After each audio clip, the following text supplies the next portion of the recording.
The China and Africa podcast is brought to you in partnership with the Africa-China Reporting Project at Wits University in Johannesburg. The ACRP promotes balanced, considered reporting on Africa-China relations through innovative training programs held throughout the year. More information at africachinareporting.co.za.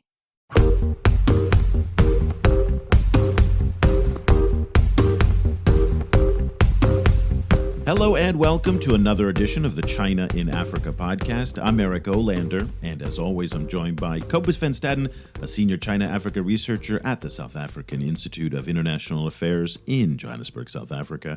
A very good afternoon to you, Cobus. Good afternoon. Cobus, it's hard to imagine that just a couple months after the Forum on China-Africa Cooperation Summit in Beijing, where $60 billion, another $60 billion was committed to Africa, we thought at this time there would be this kind of enthusiasm for Chinese investment in Africa and Chinese spending in Africa. But yet here we are, a new headline from the really excellent editor of the Africa editor at the Financial Times, David Pilling, who wrote an article alongside with Emily Fung, Chinese investments in Africa go off the rails. A really stunning headline and not where we expect it to be at this point in the China-Africa story. But really, when we look back on the year, Cobus, it's been the year of debt. It's been the year of mounting concerns over the loans. And now what we're starting to see in this article from David Pilling and Emily Fung is the concerns are not only coming from the African side, but they're also coming from the Chinese side about the quality of the investments and whether or not it makes sense to continue plowing in massive amounts of money into African infrastructure. Yeah, this is a very interesting debate, and it's also, I think, notable for being both a debate that's taking place in China and in Africa. And you know, the debate kind of overlaps in interesting ways, but they're also quite separate in other ways.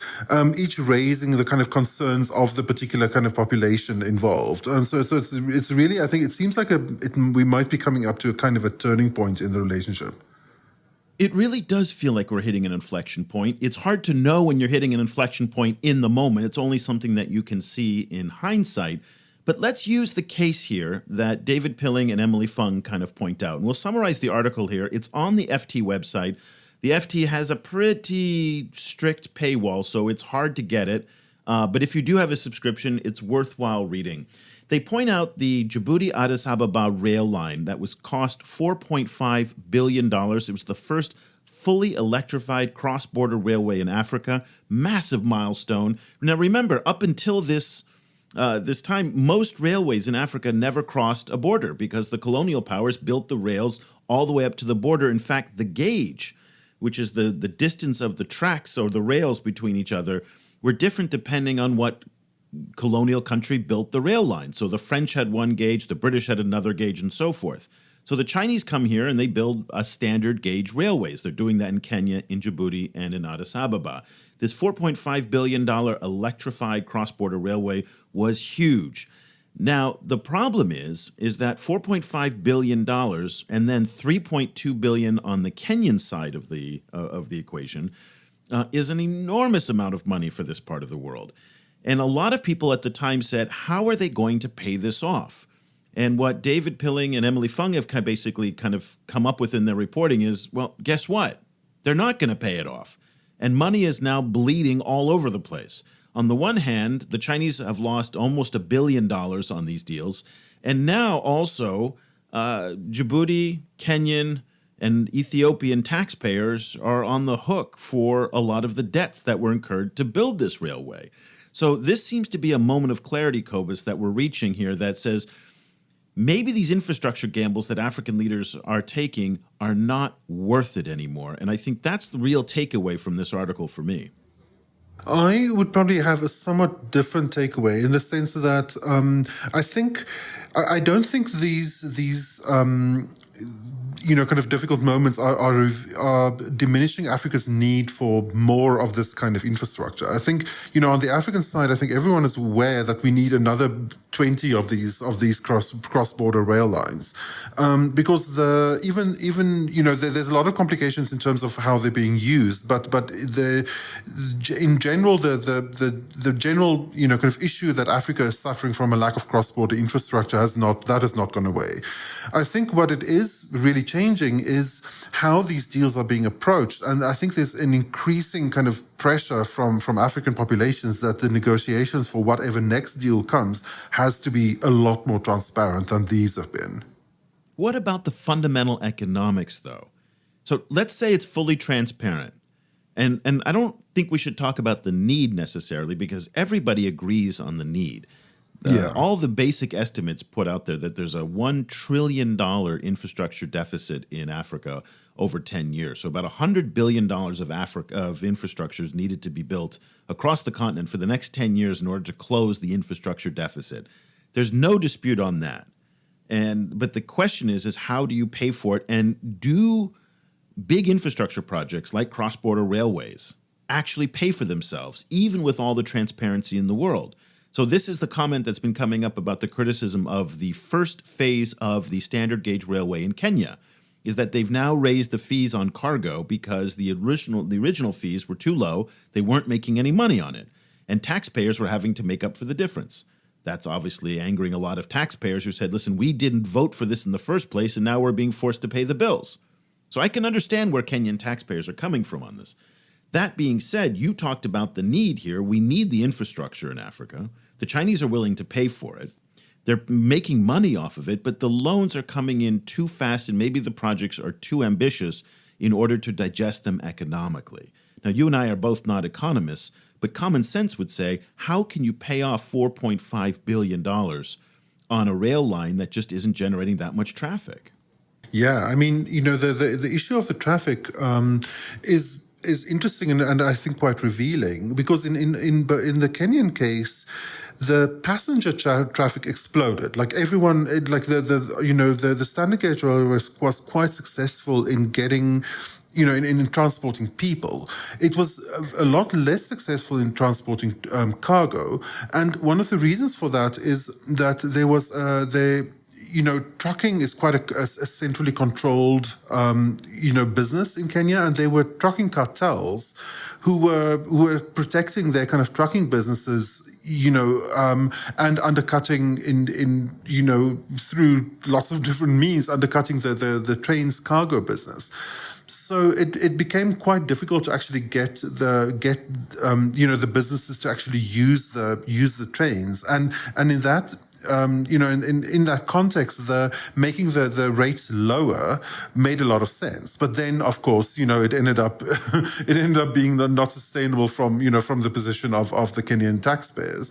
So it shows what a kind of a complicated calculus it is. There's similar issues in the case of Ethiopia, because Ethiopia has just made peace with Eritrea after a very long, conflict, which means there's now Eritrean harbors are now opening up to it, which means that there's less of a natural reason to only use the Addis Ababa Djibouti railway line for cargo. Now there's several other options open. For cargo to receive and to send out cargo, and so all of the developments around the harbour in Djibouti and the rail line between Addis Ababa to Djibouti are now facing a completely different economic calculus. Now, I wonder if we're being fair in evaluating this, because, and this is something that I mentioned in a talk that I gave last week at the Royal Asiatic Society in Shanghai, who was kind enough to invite me to talk about the current state of China-Africa relations. And one of the things that we brought up was the idea that when they were building the New York subway or the London subway or the Paris metro or any of the massive amount of infrastructure projects in the West, say the highway system in America during the 1950s, they didn't have social media at that time that was commenting, or 24-hour news that was reporting on all of this. And so we're watching this in real time. When other countries were able to develop and to kind of take these risks, suffer the corruption, all of the investment that goes into building massive infrastructure projects, they did it without the audience and the people looking at it and commenting at it and whatnot. So that gave a little bit of insulation to political leaders to take these risks and to endure the inevitable problems that come with big projects like this. These are inevitably long-term projects that may not pay themselves off in the first 5, 10, 15 years, but in 20, 25 years, that's when the real payoff comes. That's how infrastructure oftentimes works. So I wonder when we're looking at this, this rail line just opened. Fair enough that the economics of it right now don't look good, but is this something that maybe in 5, 10 years will look a lot better and people won't regret actually taking this risk? Yeah, we're about to publish a paper by two researchers, one of whom has actually been on the podcast before, Lauren Johnston, on green infrastructure and the lessons that Africa can take from Chinese infrastructure experiences and how to try and kind of make infrastructure greener. And one of the points that they raised was that in a lot of cases, some of the most successful mass transit systems within cities, so city kind of subway systems, end up still being subsidized by the state sometimes decades after they were built, because you need a very low per unit ticket price to make it attractive.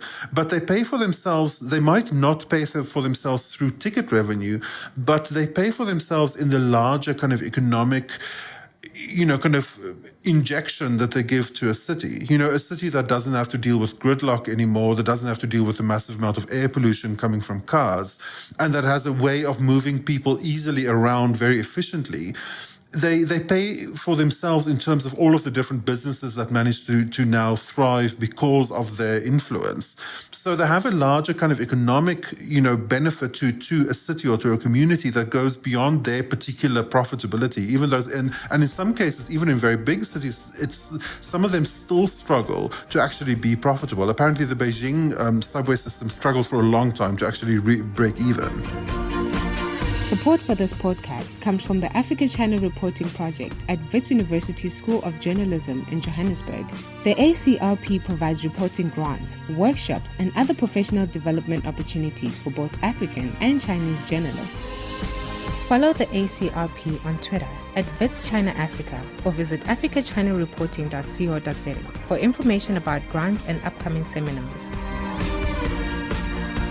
Now, let me get your take on this situation from a different point of view. This case here of the Addis Ababa rail line, the Djibouti-Addis Ababa rail line, is exactly what the Americans have been talking about when they say that the Chinese are engaging in predatory lending.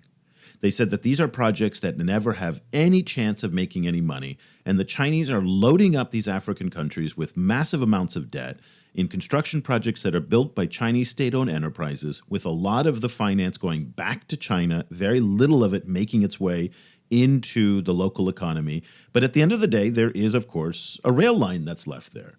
How do you respond, and how should we think about this in terms of that narrative of the predatory lending? Does this, in fact, confirm articles like this by David Pilling, who is really I have the utmost respect for him. This is not a guy who panders in propaganda or the politics of the moment. He's very, very thoughtful. But if I was in Washington right now reading this and thinking, aha, this is the proof that I've been looking for that shows that China is in fact engaged in this unsustainable, what they would call debt trap diplomacy or predatory lending. Tell me, what's your take on that side of the story? I have questions that I feel should be raised to kind of complicate the narrative a little bit, while not necessarily completely dismissing it. The one question I would raise would be, what was the role of the African government in this? Kind of because the predatory lending narrative tends to leave the role of the African government a little bit blank, or to simply assume, I don't know exactly what it assumes. I think in some readings of the narrative, it assumes that the government is corrupt and tends to enrich itself. And, it seems in the case of the Kenyan standing case role that there seems to be allegations around corruption there. And, some Kenyan, different people that I've spoken with have complained that they feel that the price was unfairly loaded by actors within the government. So that's the role of the government is one thing. The second thing is the role of transparency, and that I think comes down also to the role of the African government in a lot of cases. But then the second question that I also want to raise is, where's the predatory part? I can see the unfortunate part of how bad this is for African taxpayers. But you call it predatory lending, you are implying that there's a kind of a cohesive, overarching Chinese strategy happening. And that I'm not 100% sure I've seen enacted yet. And I have to say that it's, of course, very early days, So if like, say, a year and a half from now, there's some kind of incident where there is some kind of political or diplomatic leverage enacted by China through the debt, then I'll be like, well, there we go. We just saw it. But we haven't seen it yet. I haven't seen this debt being used as an instrument yet. So that then raises the question: is it predatory or is it extremely unfortunate? And those two, the kind of there's a range there, of what China's role is going to be. What do you think? We have seen some hints of this, some early hints of this. In a past couple months, there was a dispute between China and Kenya over tilapia fish, and Kenyatta, in I think it was October, made a move to ban the import of frozen tilapia fish to Kenya, in part to satisfy a core constituency of fishermen in Kenya who feel that they're being undersold by Chinese imports. And I think in Kenyatta's framing, this was a very low-cost, politically low-cost way of pushing back on the Chinese, because he's facing enormous pressure for the decisions that he's made to take on so much debt. He's having to raise fuel taxes right now. All of that combined means that he has to kind of push back somehow. He puts this ban, and boy, the Chinese embassy in Nairobi just loses it. Mm-hmm. And within 2 weeks, they reversed course, but only after the acting Chinese ambassador indicated that the funding for the second phase of the SGR may be jeopardized because of this deal. And in the words, trade sanctions apparently were uttered as well. And in some ways, it was a echoing of Donald Trump-style politics, which is this very aggressive brute force, but it was really leveraging China's disproportionate size and power over Kenya's in order to to guide policy to its desired outcome. So the infrastructure loans could be tools and pawns, if you will, in the broader relationship that China clearly has leverage with.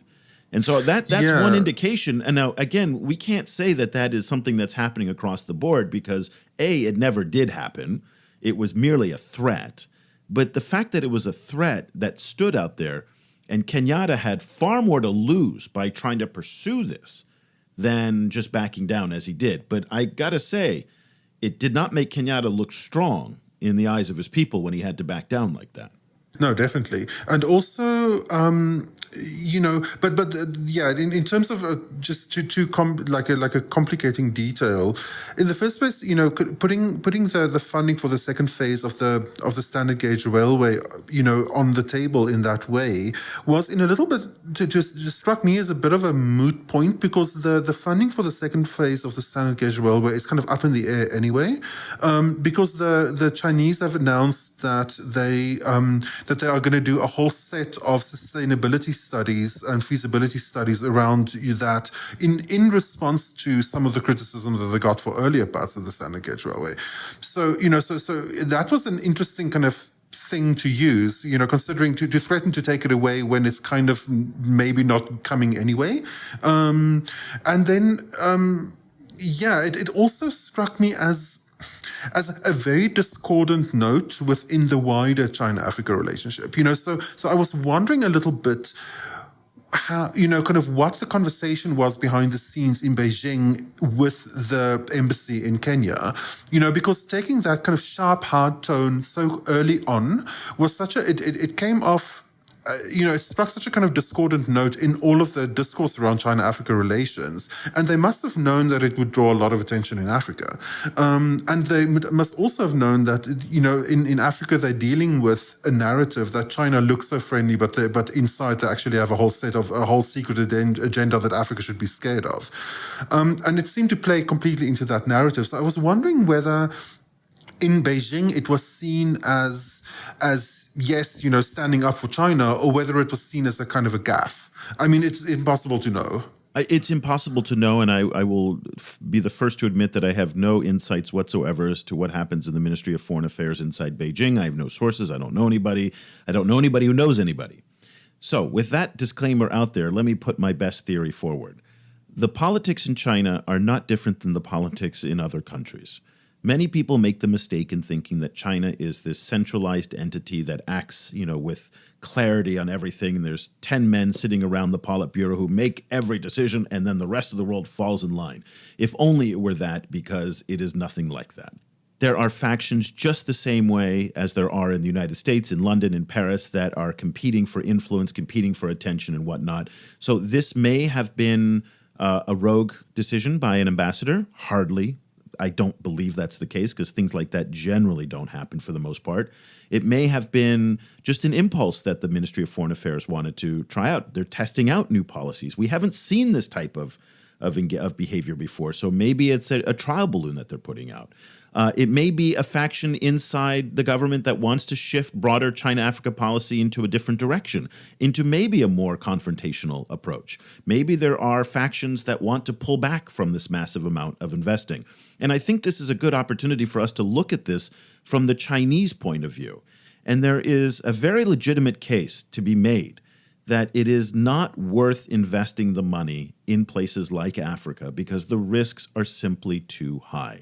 A private American financial advisory firm, A.T. Kearney, came out this week with their own assessment of the situation of investing in Africa. And they believe that so long as interest rates in the United States are going to go up, which we believe they will, money is going to start leaving Africa.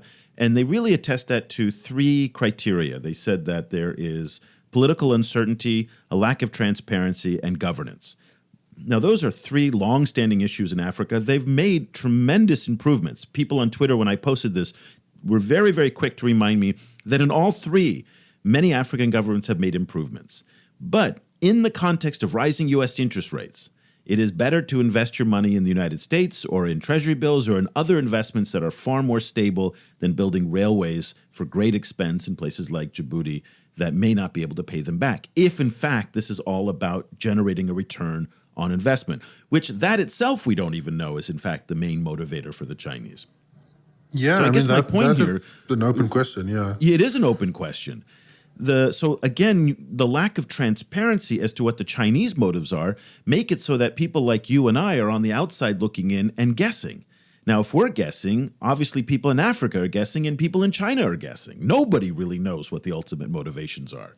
But so I think nonetheless, there is an appetite here to diversify investments beyond Africa onto other points along the Belt and Road. I think that's number one, because Belt and Road spending is now being curtailed. As you pointed out earlier in the program, President Xi Jinping is now trying to guide people away from vanity projects, is what he called them, which are these very expensive but not very worthwhile big infrastructure projects, and to try to put an extra layer of assessment on whether or not it makes sense to do some of these projects, because a lot of them have just been colossal wastes of money. I mean, just of unimaginable proportions. But I guess you're going to expect that when you spend $250, $300, $350 billion the way the Chinese have with Belt and Road up to this point. So if I've confused you and our listeners with my rambling answer here, the point is, yes, it's very, very confusing. Nobody really knows. Yeah, exactly. I think one factor that is also increasingly important is Chinese domestic opinion about these kind of outward investments. I recently spoke with a Chinese government official, and he was.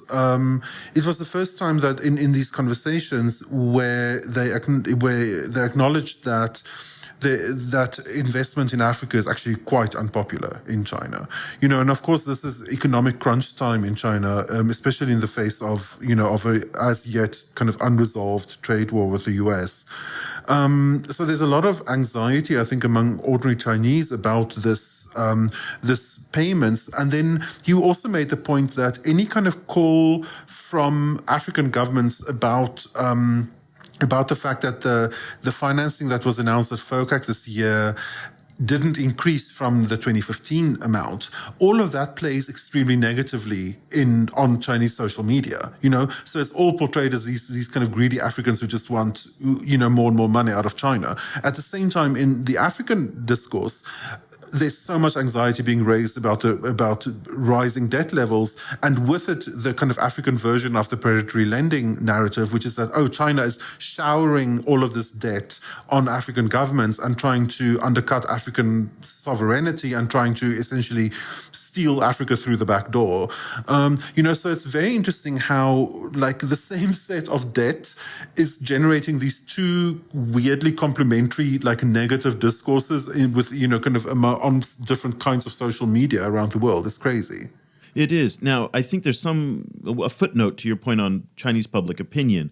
For the most part, Chinese public opinion about international affairs, particularly something like China-Africa relations, is highly misinformed and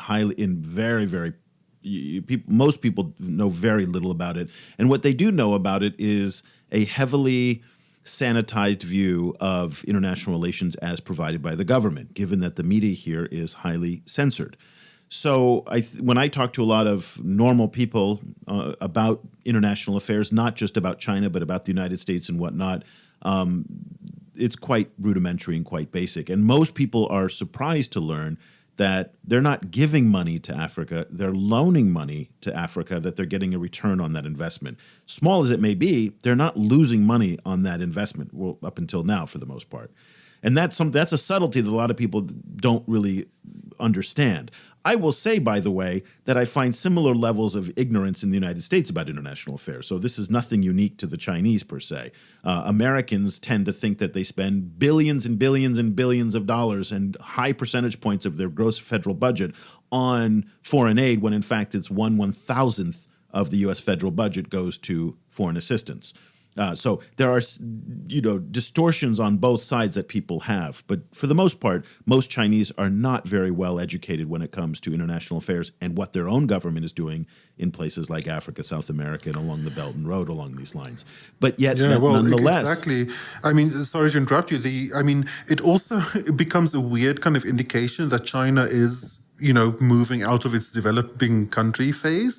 Because I think if there is a kind of a hallmark of being a developed country, it is this kind of weird resentment about the money that development finance that's being paid out, and a refusal to acknowledge that most of these are loans and that they end up making more money for the lending country than they paid out.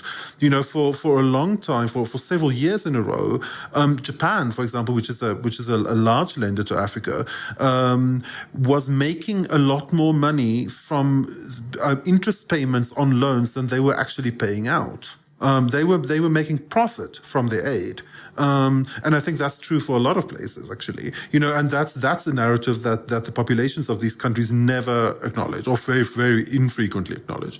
Well, there's two things that play very poorly on Chinese social media when it comes to these types of assistance programs. Number one, people still need to remember that although China may be rich, second largest economy in the world, $3 trillion in foreign reserves, the Chinese are still relatively poor. And that's in part because most of China, or big parts of it, do not live in the major metropolitan urban centers. They live in still urban areas that are relatively poor. So the Shanghai, Beijing, Shenzhen, that corridor along the East Coast is very, very wealthy, economic levels on par with big parts of Europe and the United States. But the rest of the country is not like that at all. And there's about 200 million people that are in the subsistence level and about 50 million people to 100 million people that live in chronic, dire poverty. And so when people see that China is giving school buses to children in Romania, it just infuriates a lot of people here because they say that in their own country, they're not getting school buses. A lot of kids have very, very dangerous modes of transportation to get to school, or if they have any transportation. We were in the countryside in rural Guizhou province, and kids walk 5-10 kilometers sometimes to get to school, or ride bikes and have to endure very, very harsh weather conditions. So it just pisses people off when they see that China is giving aid to other countries when there's so much suffering at home. That's a narrative, by the way, that we hear in the United States. Take care of ourselves first. America first. So a lot of those same things are quite universal, as you pointed out. The second point was that after FOCAC, China had to censor the discussion about FOCAC on social media because people, again, were upset that they're giving away too much money to Africa because they don't see Africa as a core national security interest or strategic interest the same way that they see, for example, here in Asia. So giving money or loaning money or developing Southeast Asia or South Asia is seen more as a core national interest for the Chinese rather than somewhere as far away, remote, and exotic to them as Africa is. And certainly that's the same way in the Caribbean and Latin America as well. So those are the topics on Chinese social media. So let's just get back very quickly, wrap up on our discussion about Chinese investments in Africa going off the rails, as David Pilling and Emily Fung wrote about in the Financial Times this week. Do you think we are at that inflection point? And if we are at that inflection point where things get more dicey, more sensitive, and maybe a little bit rough weather ahead for us, what does that mean for this China-Africa relationship going into 2019? I mean, I would be extremely surprised if this is somehow the end of Chinese infrastructure lending in Africa. I think there's a lot of kind of pulling in the same direction, both from China and Africa, still happening. I would think, though, that we may be in for the honeymoon around the lending is over, and especially in terms of the way that it's popularly discussed. And I think in Africa definitely we're going to see a lot more popular pressure for more transparency. And I mean that, more transparency the pressure for more transparency on African governments, I can only support that. That is long overdue. It's going to be very interesting to see how China responds to that. If there is a kind of a comprehensive, widespread popular campaign in a country like Kenya, which has a very vibrant press and a very vibrant social media, it'll be interesting to see how China responds to that. Because in the past we have seen that China has tended to respond to particular kind of African governance climates, and even in some cases to calls from social media. I think the ivory ban in China is to a certain extent a response to this kind of popular pressure, coming from places like Africa, and definitely, also amplified by Western NGOs. That shouldn't be left out of the equation. But it would be, if there is some form of popular campaign or concerted pressure for more transparency, it'll be very interesting to see whether the Chinese government can find a way of being more transparent about these kind of deal negotiations. Because at the moment, I think the other potential outcome is as widespread kind of resistance against these kind of big projects, which would definitely be an interesting kind of new chapter in the China-Africa relationship. So we may not see that transparency come from the Chinese state, but we may see it come through some of its new financial organizations that it's built, such as the Asian Infrastructure Investment Bank, the New Development Bank, the BRICS Bank, that have all committed to international levels of transparency. So the Chinese may actually route more and more of their financing through those banks. Those banks are committed to doing business in a more transparent international way. That may be how we get there. I'm skeptical if we'll see it on the state side, because that's just not the way that this government in Beijing operates. But they've surprised me before, so it's possible. The other thing I would probably add to that is that we might be seeing a kind of a different narrative coming up. One of the cliches of the China-Africa relationship is always the story that Europe and America, they have so many conditionalities to their loans, there's so many strings attached, and the Chinese don't have any strings attached. I think that increasingly we're in for a new era of Chinese strings being attached. I think, the fact that the Chinese state is now calling for more sustainability studies, more feasibility studies, before, approving projects, that seems to be a few strings, we might see more conditionality in this lending, and in which case, they will become more standard kinds of loans. They'll be less different from Western alternatives than they were before. Very quickly, my two takeaways from this is the fact that I think we may see a pause or at least a slowing down of official state lending.